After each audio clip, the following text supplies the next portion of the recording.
What is up, Thrive fam? CJ Finley here again with another episode of the Thrive on Life podcast.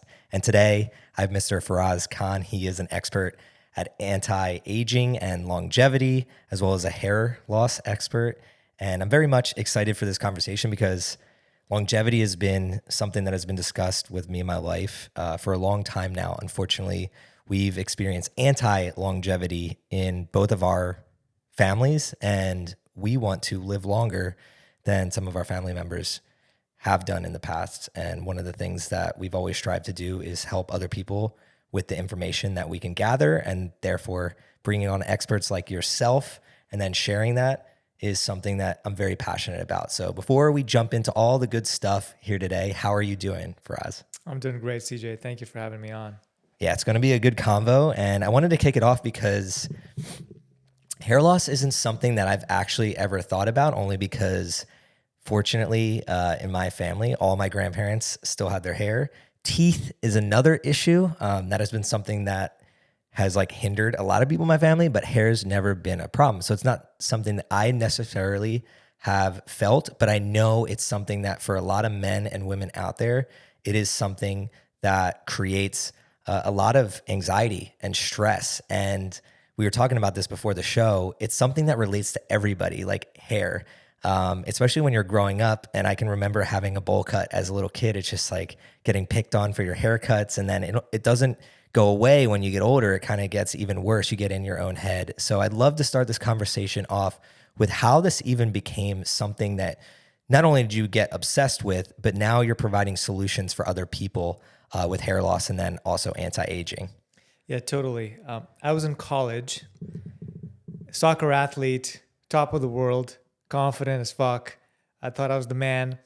And then one morning I'm in the shower, like I'm shampooing my hair, and I look down at my hands and I'm like, oh my God, full of my hair. I'm like, what the fuck is going on? What the fucking fuck? Like, this is crazy. I can't lose my hair. I'm not losing my hair. And so I started thinking about what's happening, why. And I said, my father's side has gorgeous hair. My grandfather had more hair than me, even at 19 or 20. And on my mother's side, all my uncles were bald. I'm like, fuck, it's in the family. It's coming. And so I went on my stress levels went from 4 to 11 like right away. And my confidence started to crater, as you can imagine, as a young man. But you can't, you have gorgeous hair. But if somebody's listening, they've experienced hair loss, man or woman, it just messes with your confidence. And so I'm out there trying things, man. I went to an Ayurvedic doctor, holistic doctor. He mixed up some oils. And these oils, like, they stunk, dude.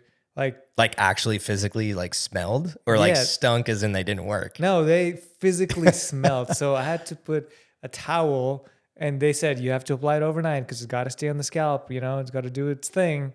And so like you put a towel on your pillow and you sleep, and in the morning the towel's green and shit. And then like you go take a shower and the bathroom's all smelly. And so it wasn't fun. I was trying all kinds of different things, and I can talk about that in more detail later, but tried all these things. Nothing really worked. It slowed it down. And then it just kept getting worse because then I was in grad school doing computer science, which is very, very tough. And so there was stress-related hair loss. It's going at 26 or before 26.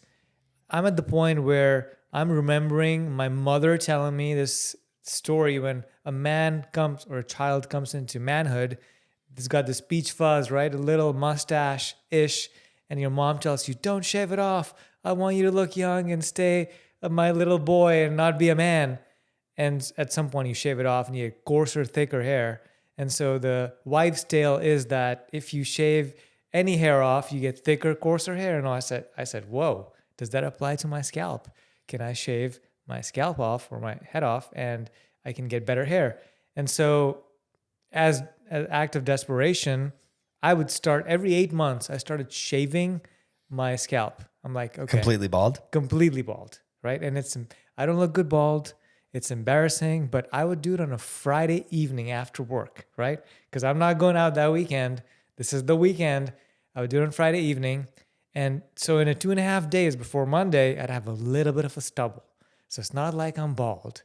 I still got something going, right? It messes with you, man. And so I did that many, many times. And 26 years old, I'm talking to my buddy. We're out to lunch, coworker, and I say something about my hair, right? I've been thinking about my hair all day, every day. If you're losing your hair, that's all you think about, right? You think about nothing else. And nobody knows what you're thinking about. You're thinking about your hair, right? So we're in the car and I say something and he goes, yeah, how's your hair? Blah, blah, blah. And I go, dude, I think I'm going to be bald in 6 months. I've been fighting this and fighting this and fighting this, and I'm just losing, right? I'm about to give up. And he said something. He's like, yeah, I understand. You know, not everybody gets everything in life. And I just slept on that for a few days. I was super depressed. I was ready to give up. And I woke up a few days later and I said, fuck no, I'm not ready to give up. So I started calling all the hair transplant surgeons in the area. I'm like, I'm not ready. I'm going to get a hair transplant. It's age 26. Go around, meet some of them. One lady, she's very nice. She goes, you're not ready for a transplant yet because you haven't lost a lot of hair in one area, but I can see you're losing hair. But I got something for you. I got a pill that's going to help you. I'm like, cool. It will stop my hair loss? She goes, absolutely. It might even give you some of your hair back. I was like, what? Why have I not known about this? And she goes, well, here's the downsides. I'm like, okay, what is it? She goes, well, it can mess with your function down there, libido, strength of your erection, sperm motility, etc., etc. And I go, hell no. This sounds crazy. I'm not doing it. Leave, go home. A week later, hundreds of hair on the pillow. I'm like, I'm desperate now, dude. It's now or never. So I called her. I'm like, give me the damn pill. I'm going to go get it. So that was the backstory of how I started this journey. And I'll pause there, but a lot of pain. And that was a turning point in my life. I've had multiple turning points with my hair, but that was where I'd sunk to the lowest possible point and I found a way out. Did you tell anybody how you felt? No. When you're a young male, other young males make fun of you. Men are vicious to each other in a friendly banter way, but we're vicious. So by the time I was 22, senior in college, we lived in a high-rise apartment building. When I would walk down to go to college, my friends would yell at me and say, hey, Baldy, because they could see my thinning scalp from like 11 floors above, right? So men are vicious to each other. You don't talk about this. Maybe once a year you'd say something, once a year. But every day out of 60,000 thoughts or whatever we have, 30,000 are about my hair. It's that crazy. I empathize with this because of my stomach. Like something that I'd revolve my whole life around growing up was where a bathroom would be. So struggling with celiac disease, I didn't know I had that at the time. There was no name for what I was struggling with. It was just like, oh, IBS, or he has anxiety and it's causing gastro problems. But I realized as I aged how much time and energy was consumed by worry and how much the worry affected my stomach. Did you find that to be some of the case for your hair loss? Was you actually obsessing over the lost hair, creating more hair loss? Is that a thing? Absolutely, it's a thing. Stress shortens your hair cycle and it causes increased hair shedding. I didn't know this back in the day. I just learned this 3 years ago when I started deep research, 4 years ago when I started deep research into hair and created products about hair wellness. And it absolutely does shorten that. So it's a conundrum, right? Because you're losing something that's part of your body. You feel like, what's wrong with me? Why is this going? And so you can't stop thinking about it. But the fact that you're thinking about it in a negative fashion is causing exacerbation of the problem. And that's what I talk to women that call me a lot or call our customer service line. And I talk to them. I'm like, hey, what's going on? She's like, oh, I'm losing a lot of hair and I'm stressed. I'm like, okay, we got to calm down the stress. Because I can help you in a lot of ways. We can give you products. But if you're stressed, they're not even going to work half as well. So that's one of the key facets that I go after now. In fact, I'm even thinking about releasing a meditation. Heal your hair, heal your life, that you must do every day while you're on the program. That's amazing. Yeah, it's not something that I recognized until later on in life. It's not really talked about how, because like you said, when you're up in your own mind, you don't know what's like normal and what's not normal. To you, like thinking about it was normal until somebody kind of intervenes or something intervenes and was like, dude, like that's not normal. What causes hair loss in the first place? So I guess let me rephrase that. What causes hair loss at such a young age? Because as people age, nobody would bat an eye at 60, 70, 80-year-old losing his hair. But somebody in their 20s, what is the physical or chemical cause of that? Yeah, totally. For men, typically young men lose their hair, not young women. And for men, it's a hormone. It's basically so testosterone in men converts to this other hormone called dihydrotestosterone, DHT. And the DHT, what's what causes problems. It goes to your scalp and it starts to thin your hair follicles. So for people that are listening, if you're in the shower, an easy way to do this is you're in the shower, you're shampooing your hair. You'll notice some hairs on your hand. That's totally normal. Take these hairs and stick them on the tile, right? Stick them side by side vertically. And you'll notice, if you notice that some hairs are thinner than others, some are normal thickness and some are thinner, then that's typically hormonal, the effects of DHT that are going on, right? Also, what DHT does is it shortens your hair growth cycle and increases your hair resting cycle where the hair is not on your scalp. So it even gives off the appearance that you have less hair than you actually do.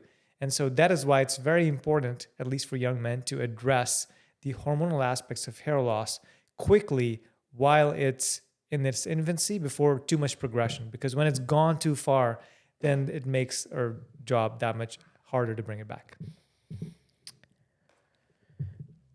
How does this apply to longevity and like anti-aging? How did you make that connection? Totally. So when I started my podcast and the anti-aging, I was a management consultant before this in Los Angeles, and I decided that I needed to follow a new career. And I was researching a lot of areas or a lot of industries that I can get into, and I settled on longevity, partly because I want to be in this area. I want to be in this really cool new science that's going to change the way we live. And so when I started that, I started a podcast and I started interviewing a lot of experts in the area. And then I asked myself, what is my problem? What is the biggest insecurities that I have in the health and wellness space that I can solve now that I have access to experts, right? And the first thing that's been on my mind for 20 years was hair loss. Like, is there actually a way to do something naturally? And so I started researching, like, where are the big hair loss conferences? Where can I go meet the top Gs, right? The top experts in the world. There's a conference happening in Thailand 5 days later. It was the World Congress. And I go, I got to go to this. And so I got on that plane 4 days later, flew to Thailand, spent 5 days, didn't go out one night, spent 5 days, would show up at 7 a.m. at the seminar conference area before even the... That is badass. And where'd you fly from? LA. LA? Yeah. That is awesome. Yeah, I just was searching. I was so hungry for answers. I went out there, talked to hair transplant surgeons, talked to stem cell experts, talked to people that have been in this space for 20 years, talked to a guy that's been creating shampoos for 20 years for the biggest firms in the world, right? And so got a lot of insider information, then came back and I said, okay, I got enough, but I need more. So all the connections I'd made, I'm like, hey, I'm coming to visit you. So I'd fly to Miami, Fort Lauderdale, Austin, multiple cities around, and Atlanta, multiple cities. And then when I interviewed each of them individually, sat like this, you and I, in front of the camera, behind the camera, they took me where the hair transplant was going on, showed me how to make incisions, how they were doing it, the science behind it. I attended a PRP session where they were injecting, your own blood into your scalp that helps improve thickness. And so I saw a lot of behind the scenes of what was going on. And that really gave me the confidence and the knowledge that there is something that could be done in the natural sphere.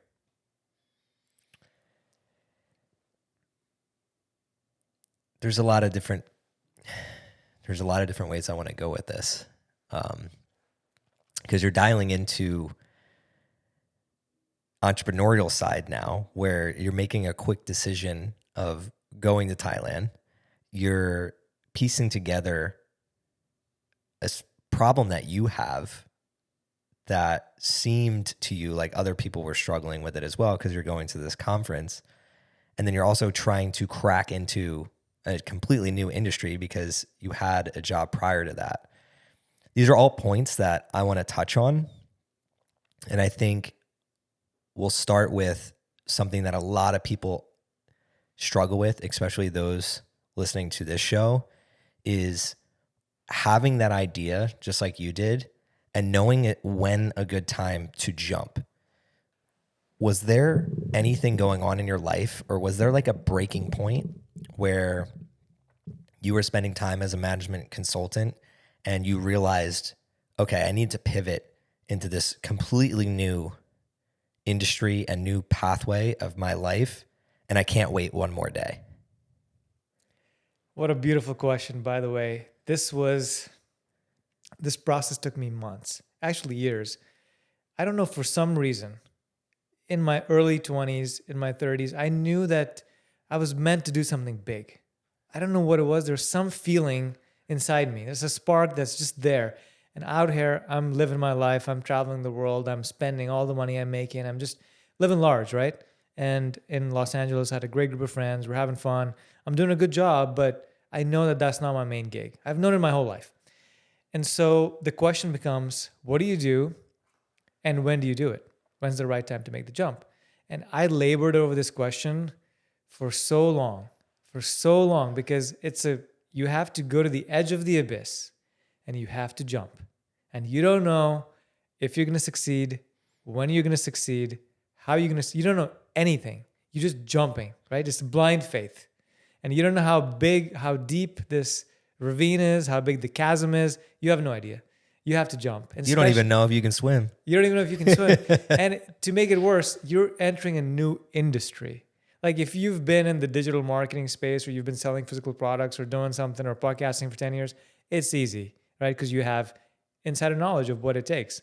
But for me, it was cold turkey, jumped into it. And I'd read so much. I watched so many YouTube videos. I went to Tony Robbins multiple times, like the big event, the Date with Destiny. And then I went to the UPW multiple times. And at the end of Date with Destiny, I said, that's it. I'm quitting tomorrow. Like I'm done, right? Then I call my mom the next day. I'm like, Mom, I'm quitting my job. She goes, no. She goes, no, don't do it. I'm like, what? I paid Tony $6,000, like, and that's just gone down the drain because now you inserted doubt in my mind again. So it took me another 3 months to quit, but I decided at that point that I was gonna take the plunge, and I'd given myself enough evidence. And here's the evidence I was giving myself. I was watching, the guy's name from Israel, Noav Hariri, that wrote the book Sapiens. I was watching his interview on YouTube, and he goes, AI is coming. It's coming, and it's going to upend everything we know about the world, and people are going to have to change their careers every decade, maybe sooner. And I go, perfect. Then if I have to do that in the future, might as well start now, because then I can change even faster. And so that was, I keep remembering that one interview because I'm like, I've been scared to do this for the last few years, and I've been delaying it.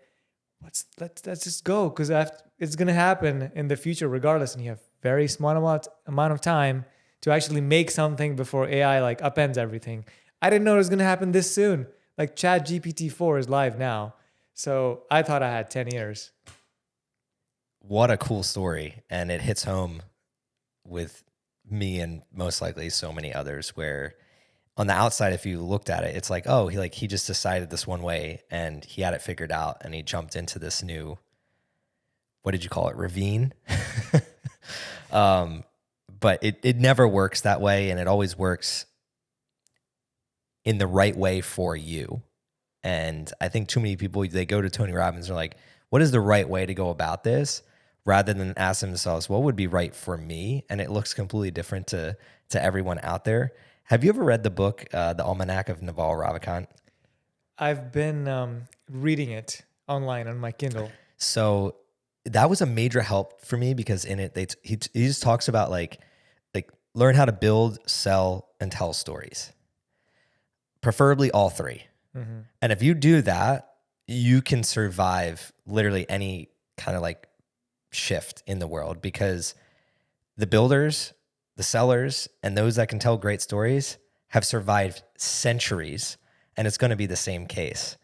So one of the reasons that I even started a podcast, because it's just like, okay, you're building something, you're telling stories, and you have to sell every episode that you get on here. So it's just like teaching me that iteration. And then whether like the world continues to grow in the podcast, for now, it looks like for 10 years, like this next thing is going to be podcasts and how does AI integrate into information and media and stuff like that. So we're in a great space to be in. Why a podcast for you though? Why was that one of the first things that you jumped into? Because you mentioned that when I asked you to tell a little bit of your story, you're like, oh, I started a podcast, like as if it was a no fucking brainer. But most people don't think like that. So why was it a podcast that you jumped headfirst into? Totally. I had such little background about what I wanted to do in longevity. And the reason I got into longevity was twofold. One, I go visit my parents once a year. Every time I see them, I get the guilt trip from mom. Why don't you come visit us more often? Like, why are you so far away? Is this the meaning of life? Is this why we're on this earth, just to live so far away and never see each other? And I always felt guilty when I was there, because here I am. I would try to take the vacation I had and go to Europe for 10 days and then go see my mom. Do you ever ask them why don't they come to you? I do, and they just don't. It's like this is their happy place, right? With their friends and family around them. I know. I could turn the tables too. But it's always like, no, I'm just being a dick. Like, yeah, totally. I've thrown that on my parents because it's a similar thing. So I know what it goes through, but not to distract from where you were going. Totally. And so my thought process was, okay, fine. I see that every time I come here, I see you have more wrinkles, you're walking slower, you have less energy, and I don't like this, but I also feel guilty now. So what can we do to help you stay vibrant for as long as possible so we can do things together? And it's not like I only have 2 more years or 3 more years before you can't travel with me, right? And so that led me into researching anti-aging and longevity. And what I found was the rabbit hole went super deep. And this was in 2017, 2018, which is like, seems like eons ago compared to now, especially all the research that's happening. And that was one. And then I said, can I make the smallest dent in this space? And I said, possibly, I can. And am I interested in this for myself? Hell yes. I want to look young and sexy when I'm 90 years old, right? Hell yeah. So I'm like, okay, there's a personal reason to get into it. There's a philanthropic reason to get into it. And sure, I'm going to do this. So the point is, I got into a new field, which I knew nothing about except for some research papers I'd read. And I said, how do I get to know everybody in this space, right? And the answer came to me one night, or a friend suggested this to me, said, start a podcast. Just nonchalantly, I go, no, I'm terrified of starting a podcast because I don't like the sound of my voice. And who's going to listen to me? People are going to reject me.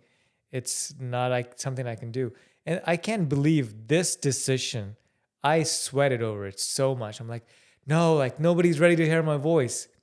It took me months to finally decide to start a podcast because I just had to, wrestle with my own insecurities in life. And that was just the beginning of all the insecurities I've dealt with. But the podcast gave me a platform to talk to tons of people. In the marketing world, if you could try to talk to Gary Vee, well, his access is limited because everybody wants to talk to Gary Vee. But in the longevity world, the researchers, the experts are much more accessible because they're not everybody's hunting down the doors. Or at least they weren't in 2018 or 2019, right? And so you have access to all the experts. They're willing to talk to you. They're happy to talk to you. And you can learn a lot broadly of the industry before you decide to go niche down into something.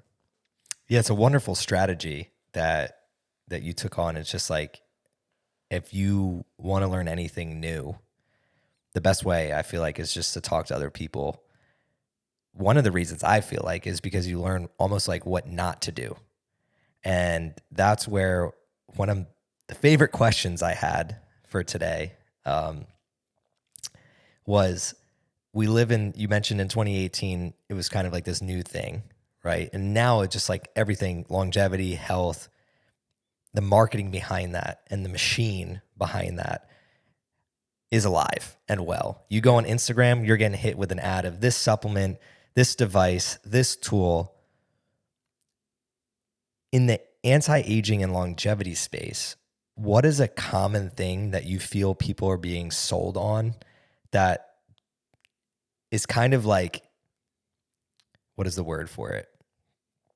It's kind of like if you were to like go to a gym and not work out and then take a magic pill thinking that because you took the pill, you're going to lose the weight, but you didn't do the workout. What is that in the anti-aging and longevity space, if there's any? Yeah, it's really interesting. Like you said, the machine is alive and it's now ramping up pretty rapidly in that space. And so the way I think of longevity is you have to do certain things right. It's like an onion, right? There's different layers to the onion. And in the inner layers, you have to do some of the work yourself. For example, the big four, when it comes to personal responsibility and longevity, you have to sleep well. You have to eat nutritious, whole nutritious food. You have to manage your stress levels, right? These are some of the things. You have to exercise. That exercise is, if it was a pill, it would be $1 trillion pill. Just that alone. It's so beneficial. If you can do these four basics right, then you're ready for the next step, which might be a supplementation protocol of some sort, because presumably, the earth doesn't have as many minerals or what have you. So then all the supplement manufacturers are like, well, you're low on this, this, and this. You have to take 100 supplements. And I know people that are taking 100 supplements for longevity. Fair. If that's what you want to do, go for it. So that's the next level. Then there's a next level of, okay, let's get into peptides and injections and these super cool molecules. They're little proteins that can do things in your body, right? So now you start injecting peptides to help skin, to help your hair or whatever else you're interested in, right? To help you lose weight. So then you add on peptides. Then somebody comes along and says, I got the perfect stem cell injection for you. It's going to cost you 120 grand, but it's going to work, right? And so you go, what's the studies behind it? Well, stem cells have generally helped people with this and that and pain and chronic inflammation. Okay, that might help with anti-aging. Is there a hardcore study where stem cells have increased lifespan by 10 years? No, we don't have it. But in the longevity world, it's like if you're not doing the basics right and you go want to spend 30 grand or 100 grand on stem cell injections, it's not going to help you, because if your sleep sucks for 5 nights in a row, you're now going to become insulin resistant. You're going to have high cortisol and high stress. That's going to upend and going to destroy all the benefits that the stem cells gave you. So a lot of people in the space that have money to spend get caught up in the hype and say, well, I want this latest biohacking device because here's this one research study behind it that says it does this, right? I want that. But in the meantime, you're ignoring all the basics and you're not layering on the onion like you should be. So that's my biggest pet peeve is, listen, everybody that makes a service or a product has a duty to market it. I get it. They got to tell stories. They got to be good at sales. They got to build a nice product. I get it. From a longevity standpoint, though, I stand behind, you want to get the basics down. You want to get hot and cold therapy in. You want to exercise. You want to move your body. If you're not doing that, then stem cells are not going to help you. Let's flip this. If you had $100 or less, what would you buy for longevity? For longevity, I would go back to the 4 basics that I just said, right? I got to sleep right. So if there's something I can do to improve my sleep for $100, which is hard to do, a weighted blanket would be a big one. Oof, I use one that's every a night. great one. I use one every night. $64. Super cheap. That's what I would go with. Improve your sleep. Yeah. I discredited for so long how much sleep mattered, and not necessarily the quality of the sleep, but the timing of the sleep. Meaning I knew that like getting quality sleep mattered, but what I was discrediting was when I could go to sleep, when I could wake up, if I threw myself off for a day, how that impacts multiple days. I didn't really understand the compound interest of things. And once I got a Whoop and an Oura Ring, I could see that like okay, when I get sick, I can tell 3 days in advance, and my heart rate was elevated 3 days prior. So when you can see the data, you start saying, oh, I'm starting to get sick. In my eyes, anti-aging is, okay, I'm understanding I'm starting to get a little bit under the weather. Now is when I take the supplement. Now is when I take the extra precautions and the things to prevent myself from having a little traumatic experience in my life. And then also the anti-aging is investing in things that help me prevent from getting to that point in the first place. For you, what is the protocol that you're using today that you believe is your right way? Because it's different for everybody. So I just described kind of like how I look at it and how I look at keeping myself in a mindset of I want to live a long, healthy life. For me, it has been sleep lately, just studying that and understanding how do I keep myself optimal. And if I feel like I'm not optimal, what am I supplementing with to get there? Mm-hmm. But because everybody has different issues and different ways of life, maybe you're traveling more, maybe you have kids, maybe you have a lot of work stress that's happening. It's different for everybody. So for Faraz, what does it look like for you? Totally. Yeah. This is a great question. I would start with the mental side of things first. And so this might be new to some listeners. I know in my mind that I'm going to be vibrant and kicking ass at 100 years old, right? If you know this. So I learned this from a podcast I was listening with Joe Polish, I believe. His guest had a bunch of people come in for a seminar, and he said, okay, how long are you going to live? And everybody wrote down a number, like 85 or whatever, 75 or whatever. And he goes, okay, imagine, or let me ask you this. How do you want to feel a year before you're supposed to die, right? At 84. They go, I want to feel great. I want to feel this. I want to feel that. I want to be traveling. And he goes, if you are that a year before, do you think you're going to die? They're like, hell no. So when are you really going to die? Now the number went up by 15 years. So he goes, I just gave you 15 more years of life, right? So that plays in my mind over and over. So if I just set my standard of, I'm going to be kicking ass at 100 years old. I'm running my business. I'm going to be doing this for the next whatever, right? Until I'm 100. That's a whole different mindset, first of all. Then, like at 60, I got to slow down and retirement's coming up and I don't know what I'm going to do. Maybe garden at 67, right? When I retire. No, I'm going to be kicking ass at 75 and 85. So number one, if you're not thinking like, if your North Star isn't like, I'm going to be kicking ass at 100, then you're thinking about this the wrong way. So I would encourage and invite listeners to think about, what do you want to be doing at 120? Can you play tennis? Can you play soccer? And then everything you do shifts because now you're playing the long game, right? Now you're like, okay, I have to be optimized. I have to do all my basics right. I have to sleep. Well, it's not negotiable. Because many people, including me in the entrepreneur space, in the beginning when I was stressed, I was like, it's all good. I don't need to sleep that well. I can power through it. It's fine. Over time, it's going to catch up, right? For a few months, you can do it, but over time, it's going to catch up. So you have to slow down to speed up and get the compounding results.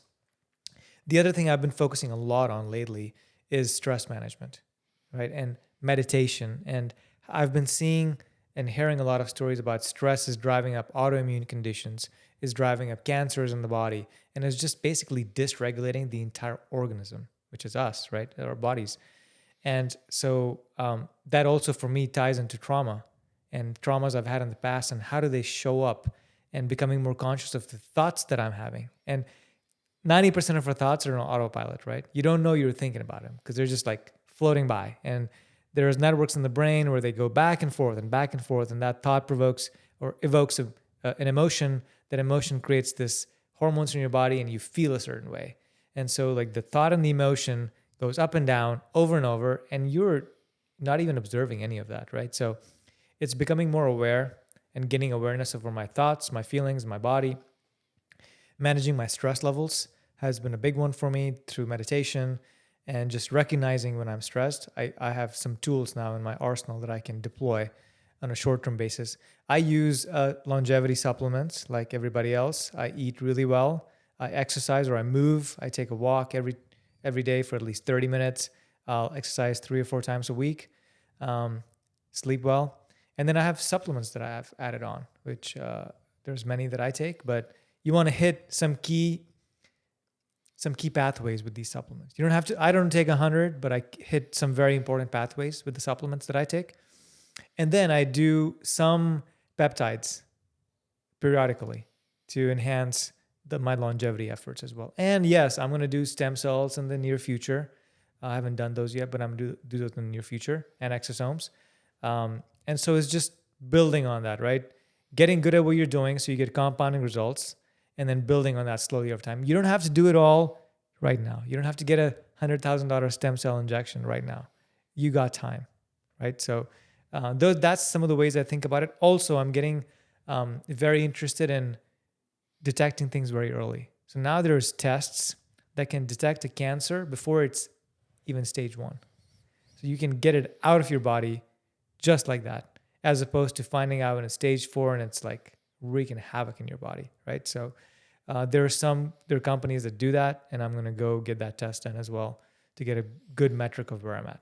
So more preventative, but also thinking long-term and how to do this. That was awesome. If you want to achieve it, you first have to believe it. That's what it made me. I haven't thought about the longevity world in that way.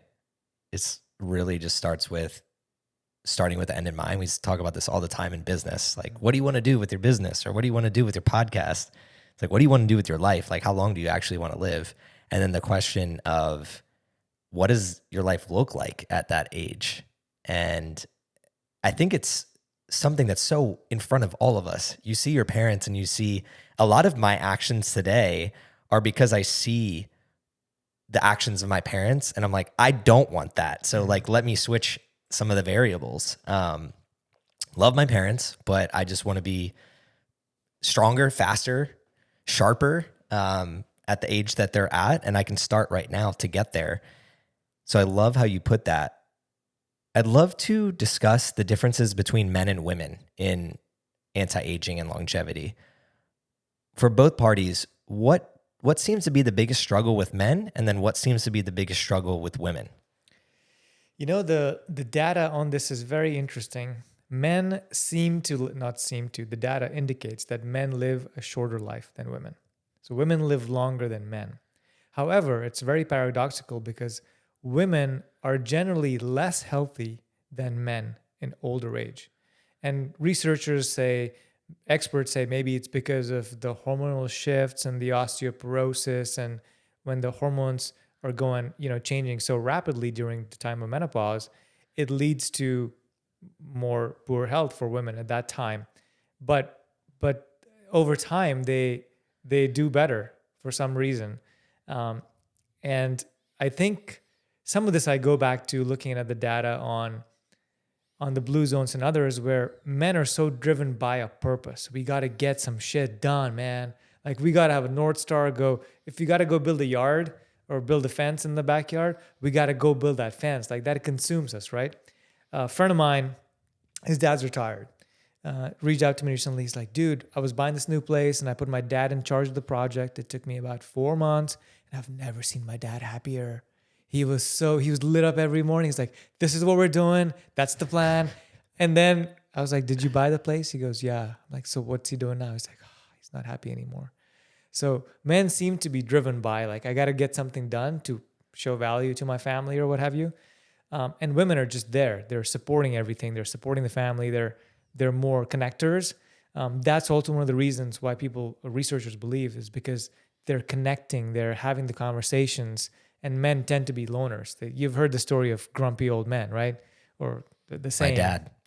There we go. Getting him to play pickleball is like, I see the spark in him. And even when he was out here visiting, you mentioned he helped me put my shed together, and then he helped in a couple other ways. And like, I already have, like, when he comes out to see our newborn in a couple months, some things that I have saved for him to help me out with.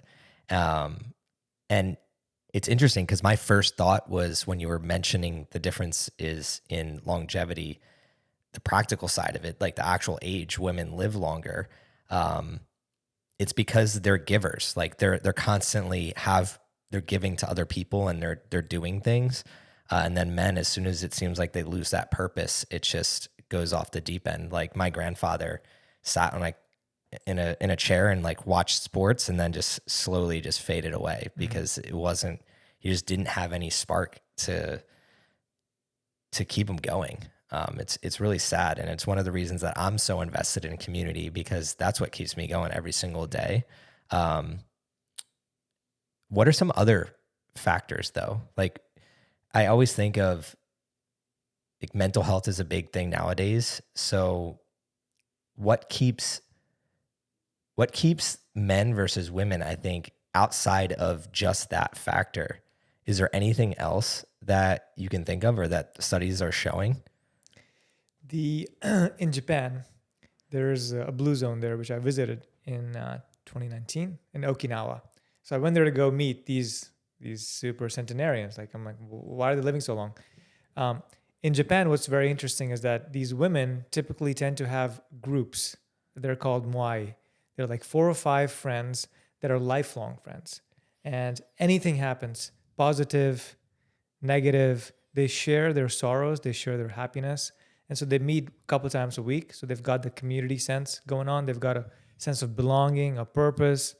So that's something that's separating the men versus the women, because men typically don't tend to do that, especially as we get older. Here it's different because now we're doing men's groups and you're doing community. Yeah, I'm interested to see like 50 years from now, 8 to 100 years from now, because it is becoming a thing. Like, does it start changing that trajectory of like even just opening up and being allowed to open up?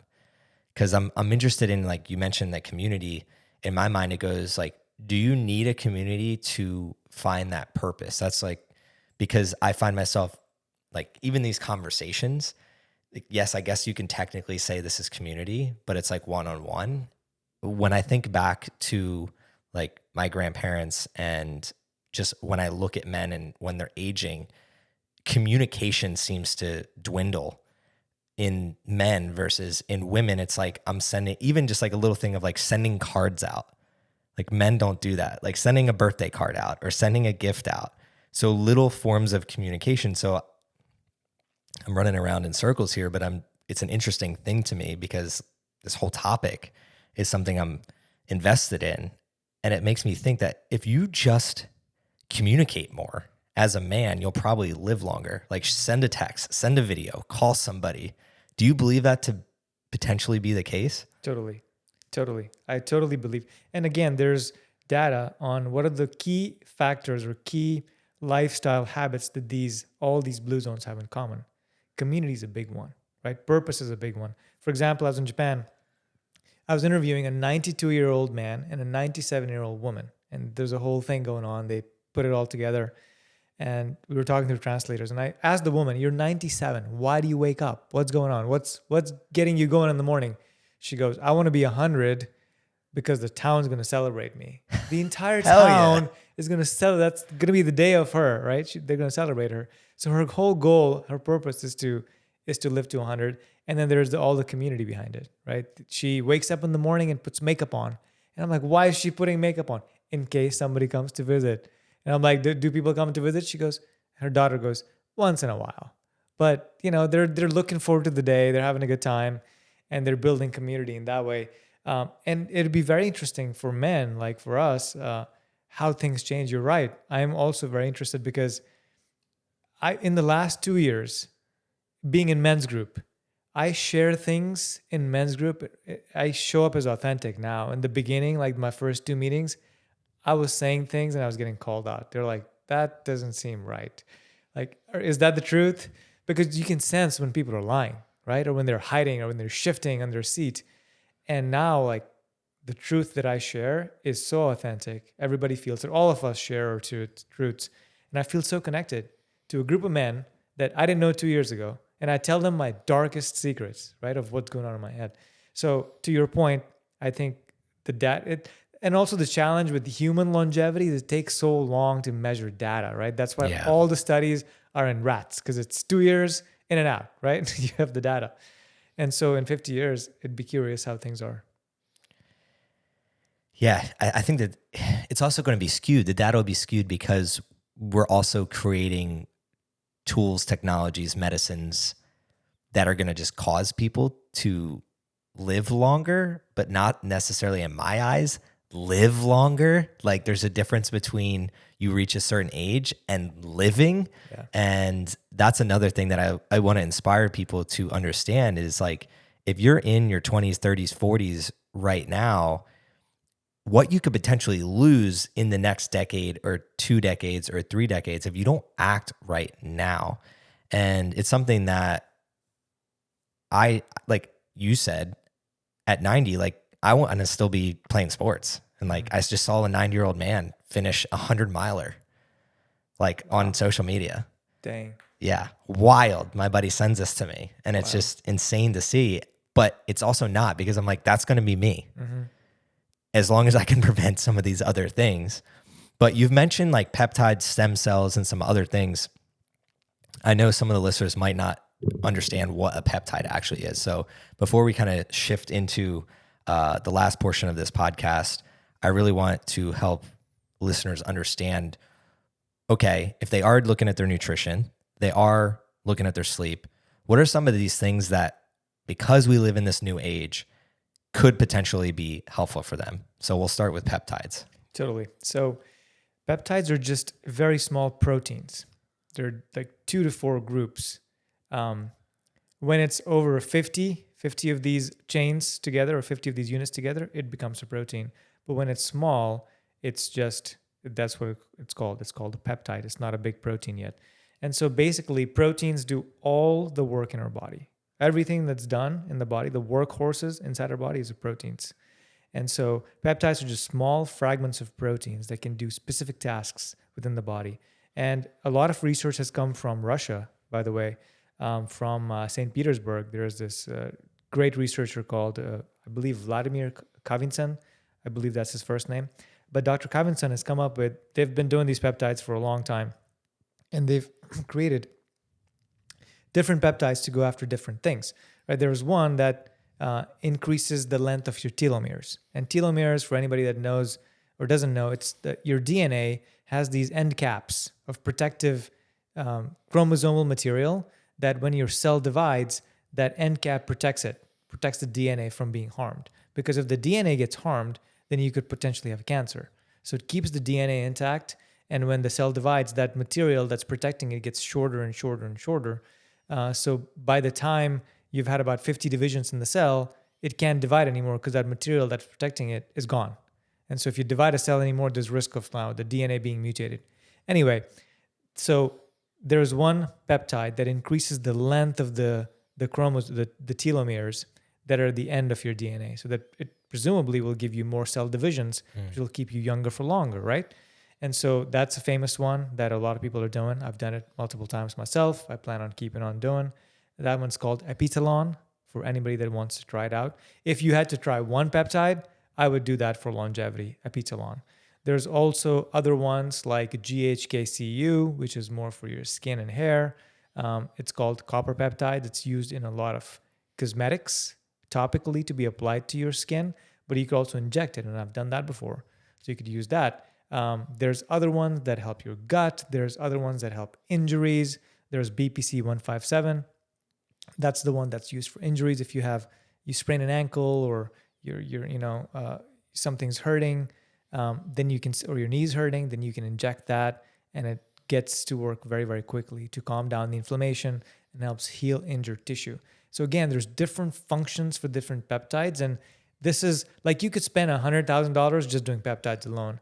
But for listeners, if you're very active, if you're running around and you're injuring your body a lot, then look at BPC 157. That's a good one to start with. If you're more interested in longevity, then look at Epitalon. If you're more interested in skin and hair, then look at GHKCU, for example, right? So that's the where I would start. Now, I just want to paint a picture, if I may, CJ, on what's coming in the next 10 or 20 years with longevity.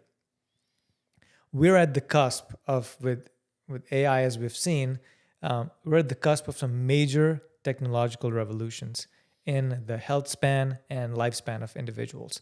And so what does longevity look like? In the future, maybe 10 to 15 years, it's not very far.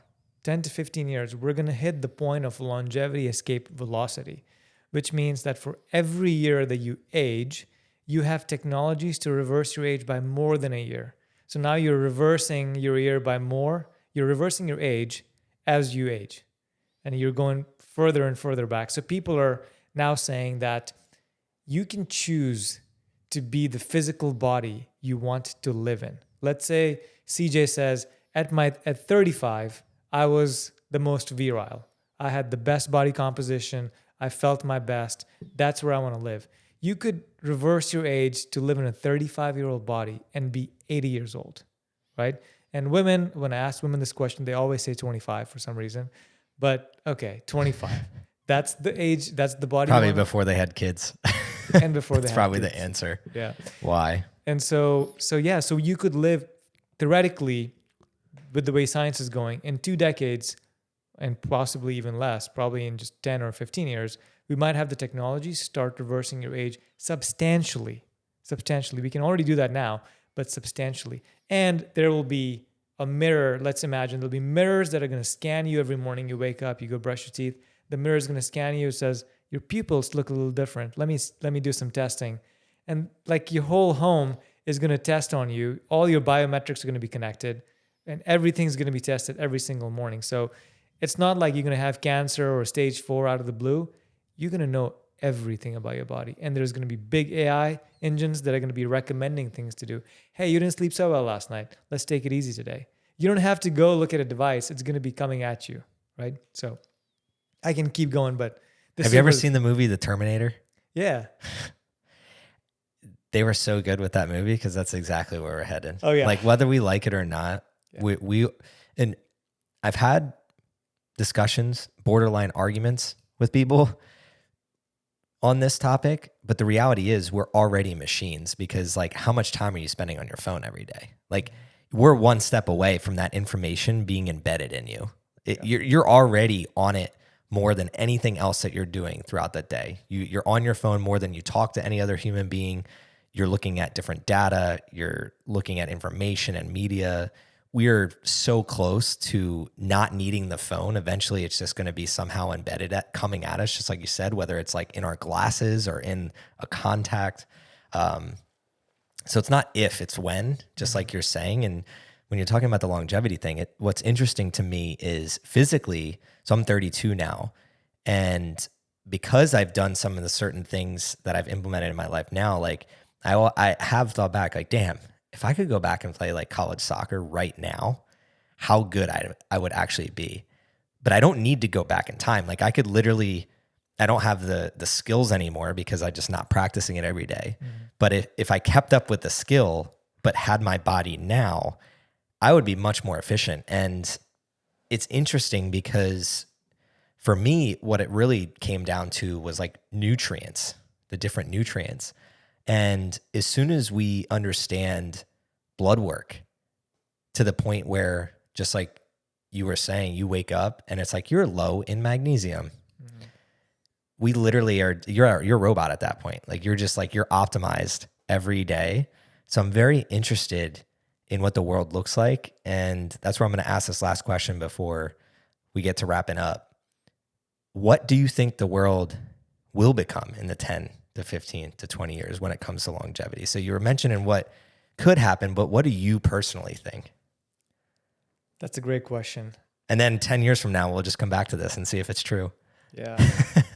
I think the world, this is not the most positive outlook, but I think the world is going to be quickly divided into the haves and the have-nots. And by that, I mean, it's not a racial thing. It's not even a money thing so much so, as much as, do you have more processing power? Can you do more than others? Can you use the tools like the AIs to improve output? Elon Musk is about to launch Neuralink, right? And just imagine that. Let's imagine it's working perfectly. People that have Neuralink installed in their brain versus the people that don't. It's like a kid that went to private school, private college, went to Yale, right? Or Harvard. And then there's a kid from the Brazilian favela. And they both get told, you got to start a business today. Who's going to win?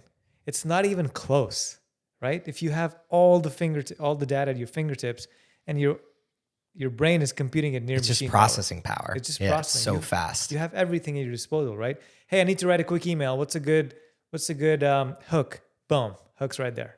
You don't have to think about it for 20 minutes. It's right there. And so the world is going to be into have and have not. So we've got to make one big decision on, are we going to be on the side of technology? And that includes 3D robots in your body that are going to tell you magnesium's low. That includes chips embedded in your body. If you're hesitant about the vaccine, like, the future is all going to be inside of you, right? And you don't know what these things are doing. You got to take a leap of faith at some point. So the future is very digital. The future is things embedded inside you. Maybe not like a titanium arm. I would not want to go that far, though there are people that wouldn't mind it. I wouldn't want to go that far. I want to be organic human. A 3D robot in there that's measuring mineral levels, I'd be okay with. So the future is we're gonna have devices embedded in us, like at least from the Neuralink standpoint. We're gonna have 3D things, 3D robots inside of us that everything's being measured, there are sensors everywhere, like our weight. The mirror is gonna be smart, it's gonna know everything, and you're gonna have up-to-date information on your body, and you're gonna just live in perfect health. If you don't get hit by a bus, you're gonna live in perfect health. You're not gonna age one day. You're gonna stay at 35 until it's your time to go, when who knows when that is gonna be. Wow. Such an interesting way to look at the future. And then if you turn on the news, we're talking about all this hoopla. It's crazy. It's crazy. This is why I do what I do. Because my head is spinning on, like, what nanobot would I allow into my body?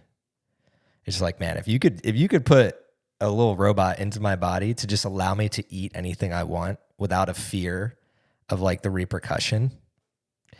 That's why it's like, in business or in life, it's like, who are you selling to? If you find that right person, like, they're going to be willing to buy. But if you told me, like, I'm going to put a nanobot in you to do XYZ, I'm like, nah, fuck that. That's never going to happen. Right? But then you're like, oh, you can eat whatever you want and you're not going to have to think about the toilets, where they are. I'm like, all right, maybe I'm going to consider this. Just like in the beginning, you were considering that pill that was going to have a massive impact. I've loved this conversation so far. Just thank you for spending time and giving to our audience all the information that you provided. In the wrap up, we dive into what is it that you're working on right now. So spend a minute or two talking about that. And then who would be a great fit to connect with you or potentially be a customer of yours? Totally. So I spend most of my time, as you know, I've got a podcast called Anti-Aging Hacks, where I interview a lot of experts in health, wellness, longevity, and CJ is going to come on shortly. We're going to record after. The other hustle that I have going on, or the other business that I have going on, is my e-commerce business, where we sell physical products to help mainly women, to help them get thicker and fuller and longer hair. And the reason women are attracted to these products is they're vegan, they're natural, and they work with your body. With men, at least, with extreme hair loss, I know that I tended towards a pharmaceutical that could save me all the heartache. But women love using our products because they're completely natural. And what we do differently is we stimulate the hair follicles in 4 different ways. And that's what makes us different, is because there's something for the inside that's balancing your body from the inside. There's a serum that we use on the scalp. And then we use 2 different ways to stimulate your scalp as well to grow hair. Now, who do I want to meet, or who's my perfect customer? Any woman that's 35 to 60, 65 years old, that's maybe thinning or losing hair, and is not feeling so good about herself, we can certainly help. And so try us out. Go to fullyvital.com and to get our products. And we have a 120-day money-back guarantee. Because I'll tell you, hair loss is complex. We don't say that we're going to solve every problem, but we have great results with the people that are using it, that stick to it for at least 90 days. And people that I want to meet, entrepreneurs, health and wellness experts like yourself, CJ, and others in the space, people that are building companies, people that are chasing their passion, that wake up inspired to do something new or change the world in a positive way. I love that. And if somebody heard you here today and would love to connect with you personally, how do they find you and connect with you? Totally. So you can find me on Instagram at Anti-Aging Hacks and shoot me a DM there. I'm also on LinkedIn. I'm on Facebook as well, not on Twitter, but those are the three ones. Anti-Aging Hacks on Instagram, Facebook, just look for my name, Faraz Khan. And what else did I say? Facebook, Instagram. Not Twitter. Not Twitter. And LinkedIn, you can find me with my first and last name too. Yeah. Awesome. Last question we always ask everybody. If you were to define thriving, how would you define it? I think as an entrepreneur, for me, it's all about growing. Thriving for me is, are you growing in a certain facet of your life, whatever you choose to dedicate a lot of your time and energy to? And so if I'm growing every single day, I'm excited, I'm ready to show up. And to me, that equals thriving. Because long enough time frame, the thriving is going to go bigger and bigger. Yeah, it's not. I heard this quote the other day, Alex Ramosi. It's not about winning, it's about outlasting. I love Alex Ramosi. Plays into longevity. Totally. It's literally like if you try to win the race today, if I eat really healthy today, it's not going to fucking matter. No. But how do I outlast other people?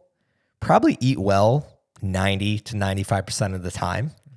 The 1 or 2 days that you don't eat well, it's not really going to matter. Just focus on the outlasting and what aligns with that. And that's where, like, 2 big takeaways here today. I love your 4, the list of 4 that you had. Can you describe that one more time? Yeah. So the 4 basics that you got to get right for longevity is you got to sleep right. You got to eat right, eat whole foods. I don't care what diet you follow. That's fine. Just eat whole foods that are not found in the middle of the grocery store, right? As they're found in nature.